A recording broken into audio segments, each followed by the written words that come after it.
সবাই মিলে নারায়ে তাকবীর, নারায়ে তাকবীর, নারায়ে তাকবীর।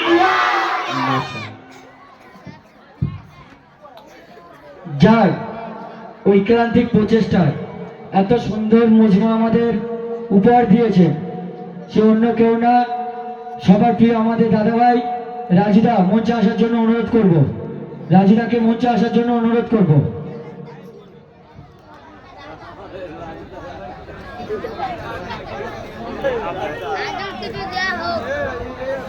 রাজুদা এসো, খুব চালাক লোক, বাপ রে বাপ। ঠিক কি একটু একটু গুই গাই করে বাজিয়ে দিয়ে আর টাকাটার উপহার নেবে, মাশাআল্লাহ।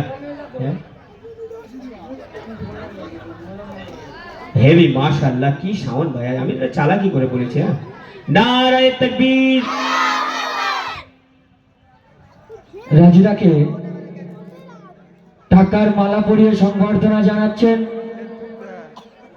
আমাদের মসজিদের কমিটির ক্যাশিয়ার ও মোজা মল্লিক ও আমিনুদ্দিন মল্লিক। রাজিদাকে টাকার মালা পরিয়ে সংবর্ধনা জানাচ্ছেন। আশা করছি আগামী বছর এর থেকে ভালো প্যান্ডেল রাজিদা আমাদেরকে উপহার দেবে। এই নিয়ে রাজিদার সঙ্গে রাজিদার কিছু বলার জন্য কমিটির পক্ষ থেকে আহ্বান জানাচ্ছি।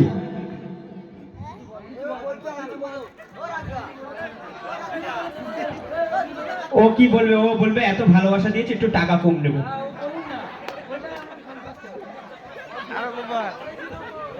কিছু বলার নেই আমার। প্রত্যেক বছর যেন আশা করি এরকম অনুষ্ঠান দেয় বা জলসা দেয়, আর যদি আমাকে নিয়ে আসে আমি আসবো। বাস, আলহামদুলিল্লাহ। যাই হোক, আমরা আবার ফিরে আসব সেই আমাদের গজলের দিকে। তো ইতিপূর্বে আপনাদের সম্মুখে গজল পরিবেশন করেছিলেন এমডি ইকবাল ভাই। এই ইকবাল ভাইয়ের গজলে সন্তুষ্ট হইয়া মাননীয় গোলাম রসুল গাজী 20 টাকা, গোলাম মোহাম্মদ গাজী 20 টাকা, বেনামেতে 10 টাকা, মেহবুবা সাহা 20 টাকা, মাননীয় ইউনুস গায়েন 10 টাকা, মাওলানা ইসমাইল সাহেব 10 টাকা ও শাহরুদ্দিন শেখ 10 টাকা ও জাকির মোল্লা 20 টাকা উপহার করিলেন।